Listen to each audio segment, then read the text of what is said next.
എൻ്റെ ആദ്യത്തെ ചോദ്യം, എന്തിനാണ് തിരുനാൾ? പെട്ടെന്ന് ഉത്തരം പറഞ്ഞു.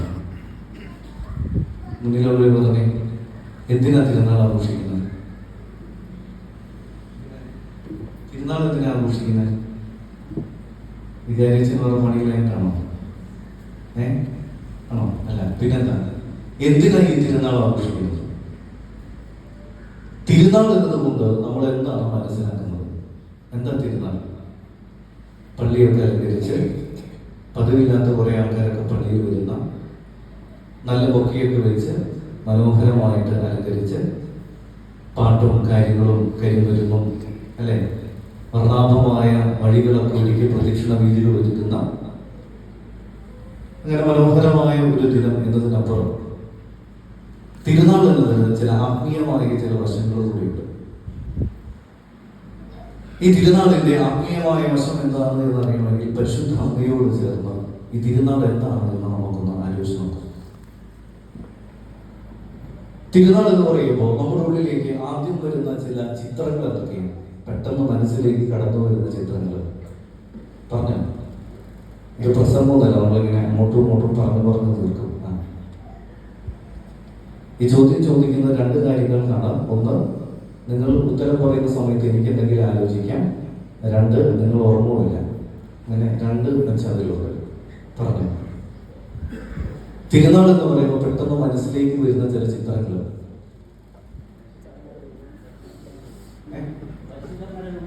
പരിശുദ്ധ അമ്മയുടെ രൂപം, സെബസ്ത്യാനോസിന്റെ രൂപം, പിന്നെ ചിലർക്ക് ത്രികോണാകൃതിയിൽ പൊതിഞ്ഞു കൊടുക്കുന്ന പൊലിയുടെ ചിത്രം, അല്ലെ, പറക്കുന്ന ബലൂണിന്റെ ചിത്രം.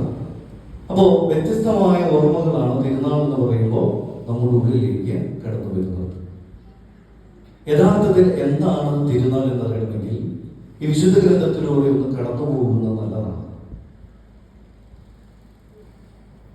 വിശുദ്ധ ഗ്രന്ഥത്തിലെ ഏറ്റവും വലിയ തിരുനാൾ എന്താണെന്നറിയാമോ? വിശുദ്ധ ഗ്രന്ഥത്തിലെ ഏറ്റവും വലിയ തിരുനാൾ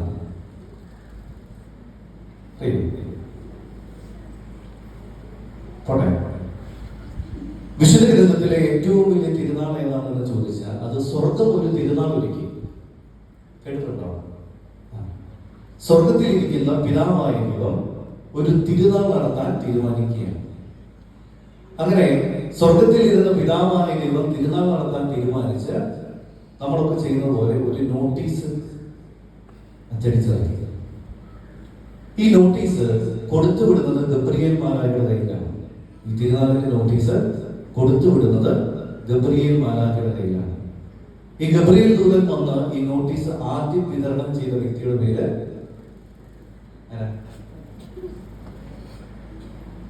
മലയാളികളല്ലേ? ആരാ? മറിയം, പരിശുദ്ധ അമ്മ. പരിശുദ്ധ അമ്മയുടെ കയ്യിലാണ് ആദ്യത്തെ സ്വർഗം നടത്തുന്ന തിരുനാളിന്റെ നോട്ടീസ് കിട്ടുന്നത്. ഈ തിരുനാളിന്റെ നോട്ടീസ് കിട്ടുന്ന പരിശുദ്ധ അമ്മ ആ നോട്ടീസ് മുഴുവൻ വായിച്ചു കേട്ടു.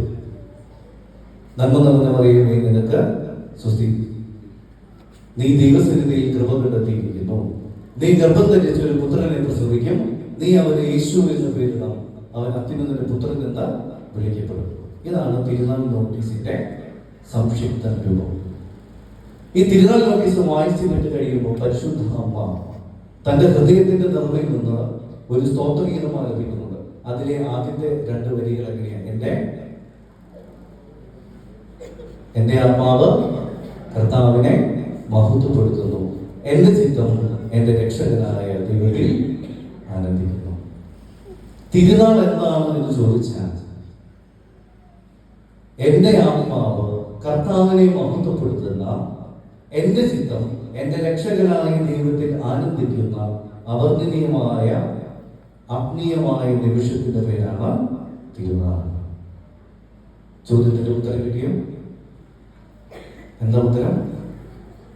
എന്റെ ആത്മാവ് കർത്താവിനെ മഹത്വപ്പെടുത്തുന്ന, എന്റെ ചിത്തം രക്ഷകനായ ദൈവത്തിൽ ആനന്ദിക്കുന്ന ഒരു ആത്മീയ ആനന്ദത്തിന്റെ അവസരത്തിന്റെ പേരാണ് തിരുനാൾ. മറന്നു പോകരുത്. ഇനി ആരെങ്കിലും എന്താണ് തിരുനാൾ എന്ന് ചോദിക്കുമ്പോൾ കൊടിമരത്തിലേക്കല്ല കാണിക്കേണ്ടത്, വർണ്ണാഭമായ പ്രദക്ഷിണ വീതികളിലേക്കല്ല കൈ ഉയരേണ്ടത്. എങ്ങോട്ടാണ് ഉയരുന്നത്? എന്റെ അന്തരംഗത്തിൽ കത്തി നിൽക്കുന്ന കർത്താവിന്റെ ചിത്രത്തിലേക്കാണ്. അപ്പൊ തിരുനാൾ എന്ന് പറഞ്ഞാൽ ദൈവത്തിന്റെ ആനന്ദം കൊണ്ട് ഹൃദയം നിറയുന്ന, ദൈവത്തിന്റെ തിരുമുഖച്ഛായ എന്റെ ഹൃദയത്തിൽ ആഴത്തിൽ പതിച്ചു ഉറങ്ങുന്ന സമയമാണ് തിരുനാൾ എന്ന് പറയുന്നത്. പരിശുദ്ധമ്മ അങ്ങനെ ഒരു തിരുനാളിലാണ് ആമേൻ പറയുന്നത്. അപ്പൊ നമ്മുടെയൊക്കെ ജീവിതത്തിൽ എന്തിനാണ് ഈ തിരുനാൾ എന്ന് ചോദിച്ചു കഴിഞ്ഞാൽ, പഴയ നിയമ പുസ്തകത്തിൽ ഹാഗാറിനോട് ദൂതൻ ചോദിക്കുന്ന ഒരു ചോദ്യമുണ്ട്. അബ്രാഹത്തിന്റെ സന്നിധിയിൽ നിന്ന് ഓടിപ്പോകുമ്പോൾ അവളോട് ദൂതൻ ചോദിക്കുന്ന ഒരു ചോദ്യമുണ്ട്. സാറായിയുടെ ദാസിയായ ഹാഗാറെ, നീ എവിടെ നിന്ന് വരുന്നു, എങ്ങോട്ട് പോകുന്നു? ഈ ചോദ്യം നമ്മൾ കേട്ടിട്ടില്ലേ? അല്ലേ? ഒരു പക്ഷേ നല്ല സ്പീഡിൽ വണ്ടി ഓടിച്ച് പോകുമ്പോൾ അപ്പുറത്തിരിക്കുന്ന കടയിൽ നിൽക്കുന്ന ചേട്ടന്മാർ ചോദിക്കും, ഇത് എവിടെ നിന്ന് വരുന്നു, എങ്ങോട്ട് പോകുന്നു? അങ്ങനെയല്ല ഈ ചോദ്യത്തിന്റെ അർത്ഥം. എവിടെ നിന്നാണ് നീ വരുന്നത്, എങ്ങോട്ടേക്കാണ് പോകുന്നത്? എവിടെ നിന്നാണ് വരുന്നത്?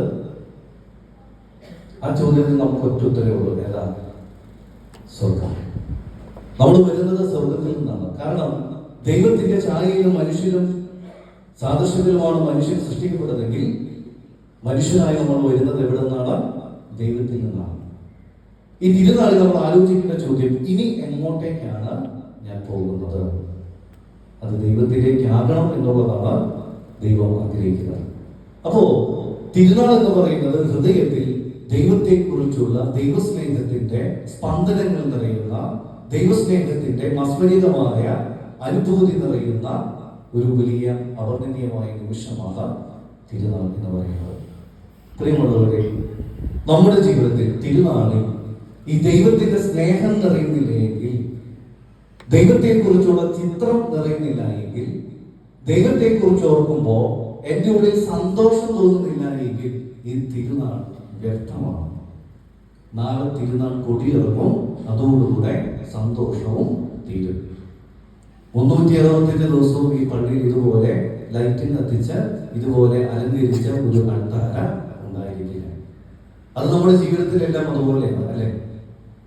വിവാഹം കഴിക്കുന്ന ആദ്യ ദിനങ്ങളിൽ ഒരു വലിയ സന്തോഷമാണ്, അല്ലെ?